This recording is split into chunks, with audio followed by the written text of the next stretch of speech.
pertanyaan sederhananya adalah gimana sih cara kita menghadapi itu? Saya juga lagi belajar, ini bukan kata saya ya, tapi saya coba merangkum dari beberapa hadis, dari beberapa ayat. Mudah-mudahan ini jadi semacam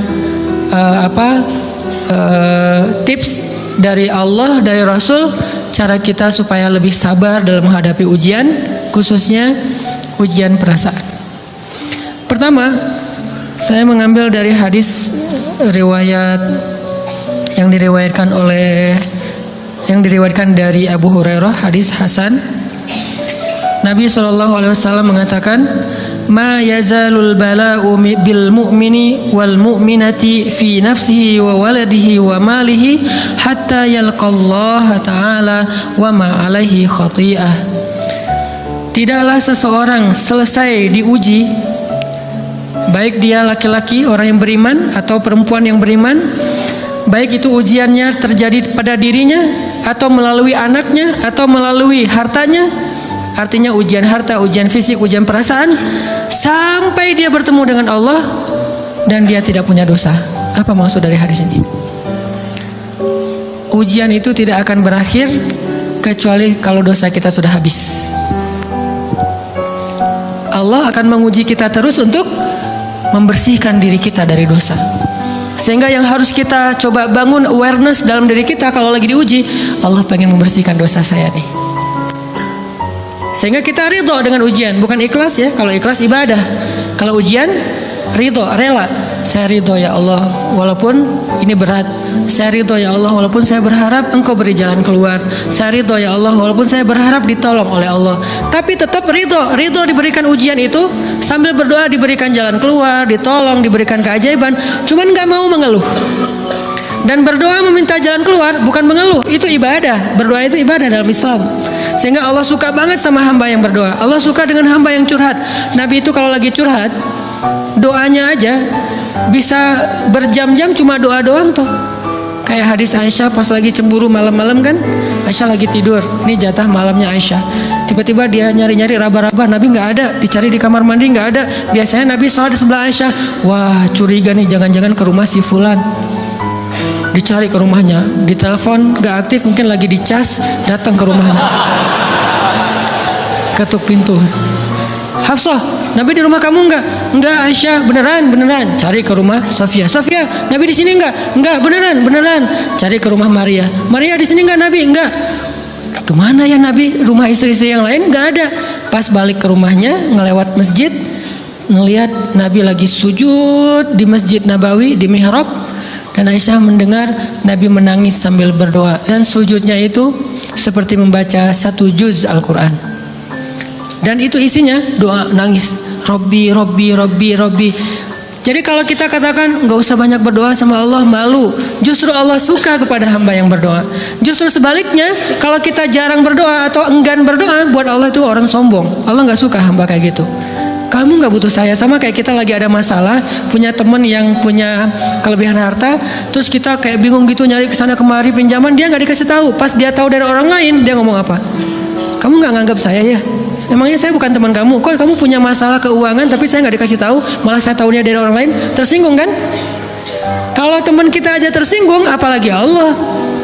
Kamu punya masalah kok nggak ngomong ke saya, wahai hambaku? Bukan berarti Allah nggak tahu. Allah tahu, cuman Allah berhak, bukan ingin ya, berhak untuk dilibatkan. Allah berhak untuk dicurhatin. Allah berhak untuk dijadikan tempat kita untuk habis-habisan menangis dan melampiaskan masalah kita kepada Allah dalam bentuk curhat-curhat dan doa. Sehingga kalau kita berdoa, ya Rabbi, Allah langsung inni qarib, mendekat Allah kepada kita. Jadi teman-teman yang dirahmati Allah, kalau kita punya masalah, kita coba bangun awareness, oh Allah pengen membersihkan dosa-dosa saya nih. Terus kita berdoa, ya Allah bantu saya, ya Allah tolonglah saya, istighfar. Saya kadang-kadang ngerasa nih, kalau ada dosa, ada kesalahan, ada kekeliruan yang saya lakukan misalnya gitu, kalau saya nggak kuat istighfarnya, bentar lagi akan diuji sama Allah. Ujinya macam-macam. Alhamdulillahnya ujiannya masih ketahan. Pasti diuji sama Allah. Kalau istighfarnya nggak kuat, taubatnya tuh nggak kuat, langsung diuji sama Allah. Dan saya langsung sadar, oh benar, berarti yang tadi nih lagi dihapus sama Allah nih. perkencang lagi, perkuat lagi istighfar. Kenapa? Karena kalau istighfar kita kuat, berarti kan dosa kita dihapus dengan istighfar ya. Otomatis ujian kita durasinya berkurang. Makin kuat istighfar, makin berkurang. Kalau istighfarnya udah mantap, udah selesai, Allah cabut tuh ujian kita, diganti dengan kebaikan. Jadi teman-teman, kita coba sadari, oh kalau Allah menguji saya, emang saya banyak dosa. Sebelum kita mencari kambing hitam, nyalahin orang lain, sebelum kita marah kepada orang lain, kadang wajar kita marah kepada orang lain gara-gara ucapannya, komennya, teks dari dia, wajar. Tapi sebelum itu, marah dulu kepada diri kita atas dosa dan kesalahan kita yang baru saja kita lakukan, atau yang dulu kita lakuin dan belum benar-benar kita tinggalkan. Kalau kita ngerasa banyak dosa di masa lalu sebelum kita taubat, hijrah, berarti mungkin itulah alasan kenapa sekarang kita diuji setelah hijrah. Kenapa agak-agak harus jungkir balik setelah kita hijrah? Kenapa harus sedikit berdarah-darah setelah kita hijrah? Anggap aja itu untuk mengkifarat, membersihkan dosa-dosa kita yang telah lalu. Supaya apa? Supaya kalau kita pulang kepada Allah, kita pulang dalam keadaan bersih, dan itu pasti akan menjadi orang yang paling beruntung. Daripada nanti diberesin di akhirat, mending diberesin di dunia kan? Soalnya kalau diberesin di akhirat itu lebih berat. Akhirat itu perlakuannya beda dengan di dunia. Di dunia kalau kita salah akan dibalas oleh Allah. Kalau kita belum taubat, dibalas oleh Allah sama. Tapi di akhirat ukurannya beda. Sehingga heran ya, kalau ada orang yang merasa beruntung lolos dari hukuman dunia, dia pikir dia udah lolos dari hukuman Allah. Mending dia beresin deh di dunia daripada nanti di akhir berlarut-larut. Itu bahaya banget. Kalau buat saya pribadi, dan saya yakin teman-teman juga kayak gitu, nggak mau ada masalah di akhirat, mending masalah di dunia aja. Tapi masalah di dunia juga kita nggak mau berlarut-larut, pengen cepat dimudahin sama Allah. Caranya istighfar. Tidaklah Allah memberikan kepada kita ujian kecuali salah satu alasannya pengen menghapuskan dosa. Idza kathurat dzunubul 'abdi wa lam yakun lahu min 'amalin liyukaffiraha fabtalahu Allahu bil hazan liyukaffiraha. Kalau seorang hamba banyak dosa dan dia nggak cukup amal untuk mengkifarat dosa-dosanya, Allah akan menguji dia dengan rasa sedih, dengan rasa kecewa, dengan rasa berat, sakit hati untuk mengkifarat dosa-dosanya. Itu yang kita bangun. Sehingga kalau ada masalah sama orang lain, kita memperbaiki diri dulu, bukan sibuk dengan kesalahan dia terus-menerus yang nggak mau kita maafin. Misalnya ada teman kita nih, jadi clash sama kita. Hal pertama yang kita bangun, astagfirullahaladzim, saya banyak dosa nih. Tapi kan yang salah dia, ya. Tapi mungkin dia nggak akan mengatakan kalimat itu, nggak akan bersikap kayak gitu kalau kita nggak punya dosa. Allah sengaja mengutus dia untuk menguji kita lewat kata-katanya, lewat perilakunya, karena kita punya dosa. Jadi penyebab pertama diuji itu bukan teman kita yang salah, itu penyebab kedua. Memang dia salah, dan itu harus kita akui, realistis lah. Dia salah, dia nggak pas, dia nggak bijak, dia apa? Oke. Tapi yang mentakdirkan dia salah kepada kita, Allah Subhanahu Wa Taala. Kenapa Allah takdirkan gitu? Karena kita masih punya banyak dosa. Allah kirim kita ujian, bisa manusia, bisa alam, bisa dalam diri kita sendiri.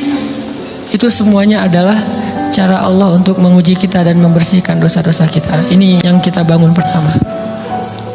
Yang kedua, kata Nabi di dalam hadis Bukhari, "May yuridillahu bihi khairan." Yang terkenal kan yufaqihu fiddin, itu yang terkenal. Ternyata ada dua modelnya. Ada may yuridillahu bihi khairan yufaqihu fiddin. Siapa yang Allah pengen kasih dia kebaikan agama, kebaikan, Allah akan buat dia mengerti halal dan haram. Itu berarti Allah sayang sama dia. Ini satu model hadis. Ada model yang kedua, mirip redaksinya. May yuridillahu bihi khairan yusib min. Hadis Bukhari. Siapa yang Allah pengen ngasih dia kebaikan, Allah uji. Hah? Kok gitu caranya? Ternyata kayak gitu rahasianya. May yuridillahu bihi khairan, may yuridillahu bihi khairan. Siapa yang Allah pengen ngasih dia kebaikan, Allah kasih dia musibah atau ujian. Kenapa bisa seperti itu, Ustaz? Fa inna ma'al usri yusra, Inna ma'al usri yusra. Seolah-olah Allah bilang di dalam ayat itu, kalau kalian mau dapat kemudahan, biasanya lewatnya kesusahan dulu. Kalau kalian pengen dapat keberuntungan, biasanya dapatnya kerugian dulu. Tapi keberuntungan dan kerugiannya pasti nggak sebanding. Keberuntungannya jauh lebih besar daripada kerugiannya. Kerugian itu kayak modal doang, DP. Jadi kalau kita mau dapat kejutan dari Allah, Allah kasih kita DP. DP-nya apa? Ujian. DP-nya musibah. DP-nya rasa nggak nyaman. Itu DP tuh. DP terhadap apa?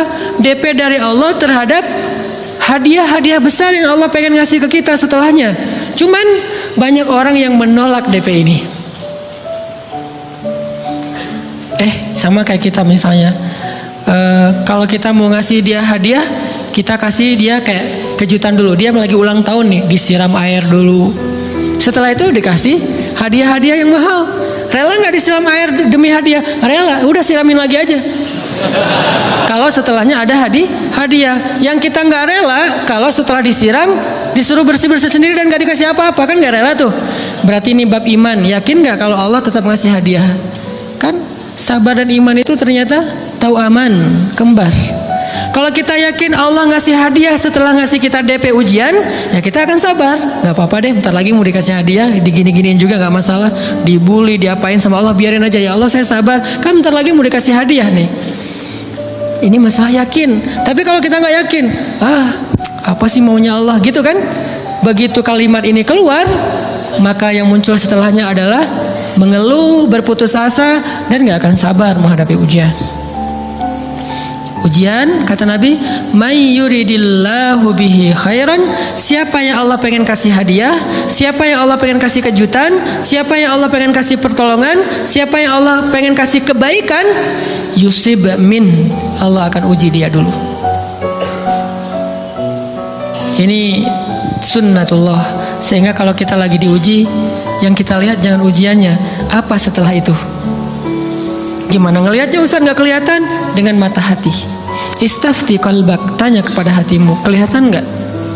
Dengan mata hati. Gimana ngelihat dengan mata hati? Dengan iman. Saya percaya Allah pasti ngasih kebaikan setelah ini. Orang Allah sendiri yang ngomong, nggak ada satu huruf pun di Al-Quran yang salah, apalagi satu ayat, apalagi dua ayat. Fa inna ma'al usri yusra, ditegesin lagi, inna ma'al usri yusra. Tapi usr dulu, baru yusr. Dikasih kesusahan sedikit, dikasih kemudahan yang banyak. Dikasih kesusahan sedikit, dikasih kemudahan yang banyak. Ini yang kita coba bangun, tajdidul iman, bangun memperbarui yakin. Sehingga ketika kita diuji, sedih, wajar. Mengaduh sedikit, bukan mengeluh ya. Kalau mengeluh kan nyalahin Allah. Kalau ngaduh, yang namanya orang dicubit kan, itu ngaduh. Tapi kalau apa sih maunya Allah? Nah itu ngeluh. Antara mengadu dengan mengeluh berbeda. Mengadu itu manusiawi, sedih itu manusiawi, air mata bahkan bukan hanya manusiawi, itu rahmat dari Allah.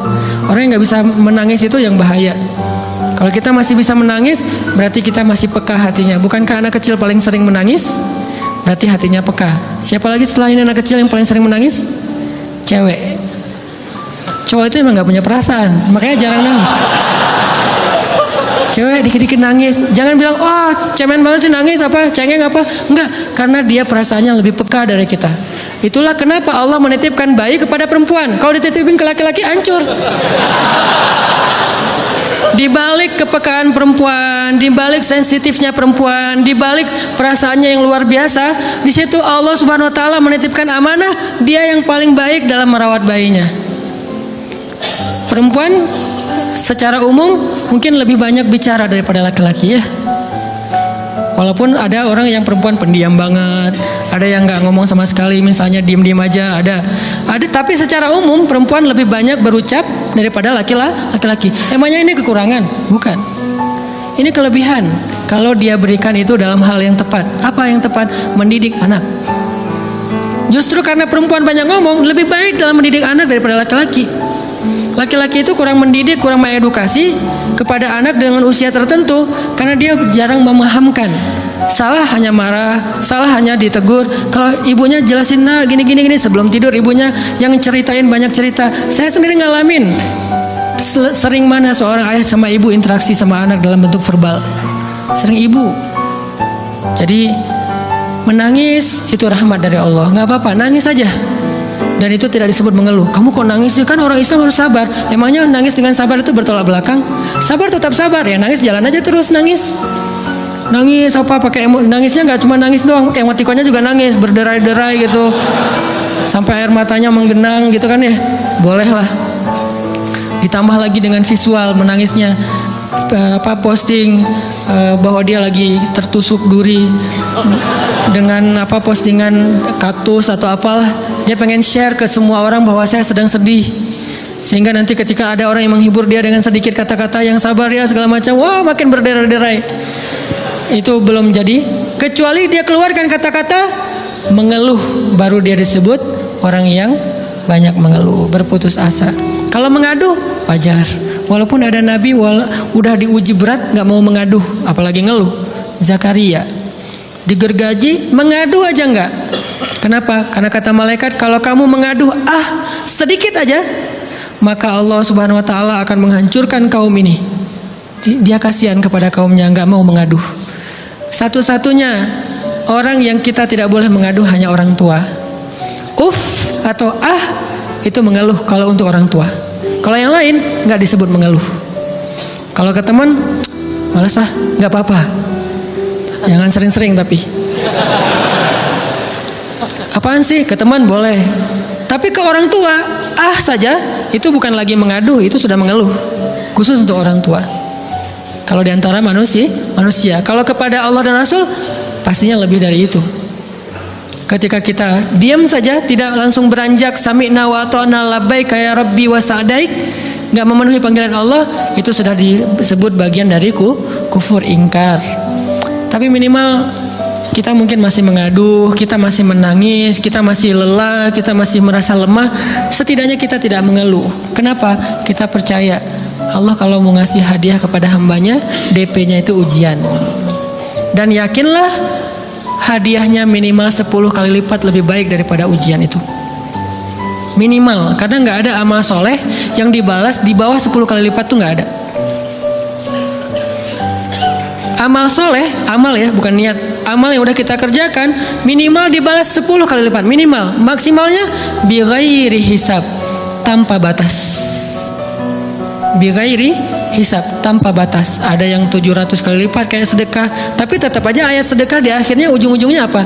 Bighairi hisab juga kan? Berarti sedekah itu minimal dibalas 700 kali lipat minimal. Kalau kita yakin, selalu syaratnya kalau kita yakin. Dan saya ngebuktiin itu banget. Saya pernah ngalamin lagi jalan-jalan di sebuah kota yang ada becak kayuhnya, becak sepeda gitu ya. Jalan terus saya bilang, Pak berapa ongkosnya? 20.000. Udah naik aja 20.000. Karena kita keliling-keliling kota, ternyata saya jadi kasihan sama dia 20.000. Kasihan kan 20.000 dibayar keliling kota, walaupun pas mampir beberapa tempat mungkin dia dapat tips ya. Tapi saya nggak tega gitu, dia cerita tentang anaknya lagi sekolah apa segala macam, makin bikin baper kan. Pas selesai saya kasih dia 100.000. Dari 20.000 dikasih 100.000 karena kasihan. Dan saya yakin nggak mungkin sedekah itu sia-sia. Kan Nabi bersumpah kan, demi zat yang jiwaku di dalam genggamannya, tidak berkurang harta karena sedekah. Demi Allah, kata Nabi, nggak berkurang harta karena sedekah. Berkurang harta karena belanja? Ya. Berkurang harta karena pacaran? Banget. Modal banget kan? Apalagi buat cowok. Tapi berkurang harta karena sedekah? Nggak mungkin, kata Nabi. Demi Allah nggak berkurang harta karena sedekah. Berkurang harta karena istri? Nggak. Karena memberi kepada istri itu pahalanya lebih gede daripada sedekah. Makanya ngemodalin pacaran setelah nikah itu tumbuh berkah. Modal pacaran sebelum nikah itu apes. Jadi kalau pengen modal nih, ngemodalin cewek, traktir, ngapa-ngapain, bayarin, jangan sebelum nikah. Sebelum nikah jadi orang pelit aja, nggak apa-apa. Tapi setelah nikah jor-joran ngasih, apalagi yang, bayarin semuanya. Kenapa? Pahalanya lebih gede daripada sedekah. Bahkan lebih gede daripada infak fi sabilillah. Seorang suami memberi nafkah istri, itu pahalanya terkadang lebih besar daripada kita berinfak untuk fi sabilillah, untuk korban perang. Saya heran kalau ada orang sedekahnya rajin tapi ke istrinya kikir, aneh, berarti dia nggak ngerti konsep. Padahal memberi kepada istri itu selama itu kebutuhan pokok ya, dan sedikit entertain, nggak apa-apa asal nggak berlebihan, itu luar biasa. Makanya saya kalau jalan sama istri yang yang mana? Itu yang Oni suka. Oh ya, Oni suka. Kasih aja. Kenapa? Minta ini. Kasih. Selama ada kan, kenapa nggak dikasih kan ya? Nanti Allah ganti. Makin rajin kita ngebayarin istri kita, ngebelanjain istri kita, makin Allah ngasih yang kita nggak pernah duga-duga. Sampai istri kita cemburu sama kita. Kok kamu duitnya banyak banget sih? Kan gara-gara aku sering ngasih ke kamu. Ya udah sini lain lagi. Mau ditransfer berapa gitu kan ya? Saya ngasih 100.000 ke si bapak. Dan saya yakin teman-teman sedekahnya pasti lebih dari itu, karena 100.000 saya sebut. Kalau 1 juta ke atas saya nggak mau nyebut, malu dong, ria ya.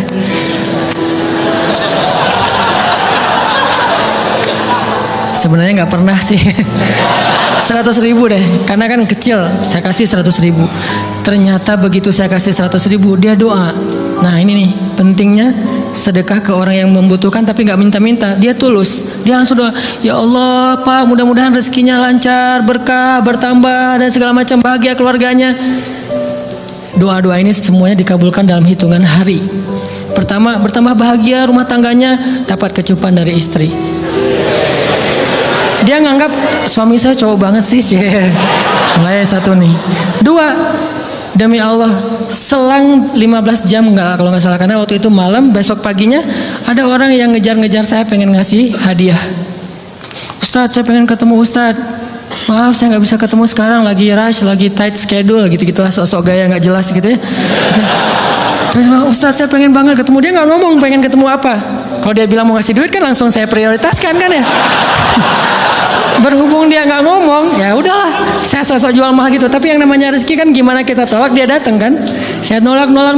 Pokoknya sebentar aja, 5 menit nggak akan ganggu waktu Ustadz. Ya udah besok pagi ya pas breakfast gitu. Pakai gaya-gaya dikit breakfast. Pas breakfast, oh ya siap Ustadz. Jam berapa? Jam 8. Udah janjian jam 8. Mungkin orangnya nih dengar live streaming, Pak jazakumullah khair jaza. Makasih banyak, mudah-mudahan Allah tambahkan rezekinya.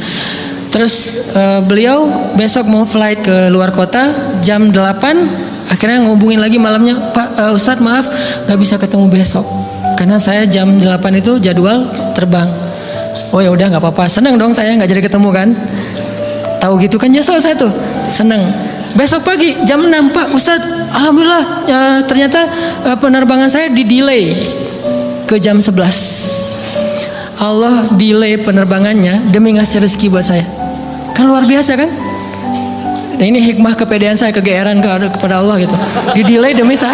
Kan kadang-kadang GR ya di depan Allah ya. Robbi akroman kan gitu ayatnya. Allah memuliakan saya dengan istighfar tetap. Akhirnya saya bisa ketemu Ustaz.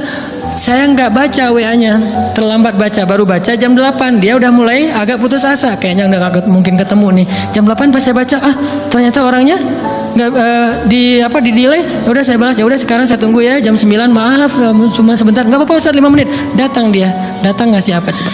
Ngasih duit 200 juta. Demi Allah. Cuman berselang beberapa jam, saya tolak-tolak. Tahu gitu Pak, datang malam ini aja.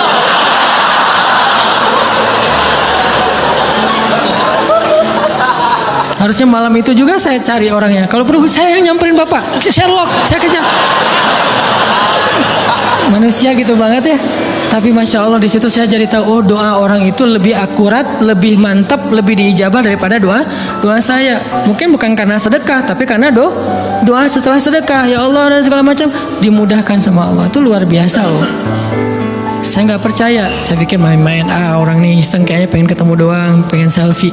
Ternyata pas saya cek, ditransfer, di capture, Ustaz udah ditransfer. Saya, jangan-jangan nih jebakan Batman gitu ya. Nyari-nyari sana segala macam. Alhamdulillah ternyata emang niat baiknya pengen, alhamdulillah saya terkesan, saya dapat hidayah lewat Ustaz segala macam. Sekarang saya pengen membalas jasa Ustaz walaupun kecil 200 juta. Untung saya nggak kaget dan kemudian pingsan. Pak 200 juta stroke kan ya, bahaya, lebih mahal dari 200 juta. Ini keajaiban ya teman-teman. Jadi kita tuh, saya kan sering bilang keajaiban itu terjadi tergantung tingkat iman. Bukan saya udah soleh banget, enggak. Saya belajar terus untuk yakin deh sama Allah. Modal kita tuh kan gini sebetulnya kan. Duit kita tuh banyak loh teman-teman, cuman gak disimpan di bank, gak disimpan di saku, disimpannya di sisi Allah. Bedanya apa sih? Kenapa kita kalau disimpan di bank tenang? Saya lagi punya duit banyak dari 100 juta, di mana? Di bank, aman. Kenapa kalau disimpan di saku aman, tenang? Kenapa kalau disimpan Allah nggak tenang? Kenapa kalau disimpan di Allah kita bilang nggak punya duit? Ini kan nggak fair sama Allah. Nggak punya duit nih. Siapa bilang nggak punya duit? Kan ada Allah. Tinggal minta sama Allah. Tapi nggak ada wujudnya. Tapi kan ada janjinya. Bukankah janji Allah lebih kuat daripada wujud? Bukankah iman harusnya lebih mantap daripada sesuatu yang konkret yang kita lihat? Ada duitnya di sisi Allah. Kenapa nggak dikasih? Karena kita belum butuh. Kalau kita yakin duit kita itu ada di Allah, tapi dikasihnya pas kita butuh. Begitu butuh ya Allah, langsung dikasih sama Allah. Itu banget benar-benar terjadi dalam kehidupan kita. Pasti kayak gitu. Tingkat tergantung kita yakin apa enggak. Nih, kalau Allah bilang may yuridillahu bihi khairan, Allah kalau pengen ngasih hadiah kepada seorang hamba, Allah kalau pengen ngasih kejutan kepada seorang hamba, yusib, Allah kasih dia ujian sedikit aja. وَلَنَبْلُوَنَّكُمْ بِشَيْءٍ sedikit bisyai'im minal khawf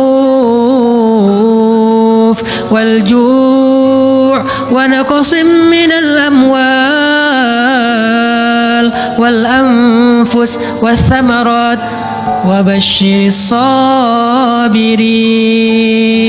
Kami uji sedikit aja dengan rasa lapar, dengan rasa takut, dengan sedikit kekurangan ini dan itu, sedikit.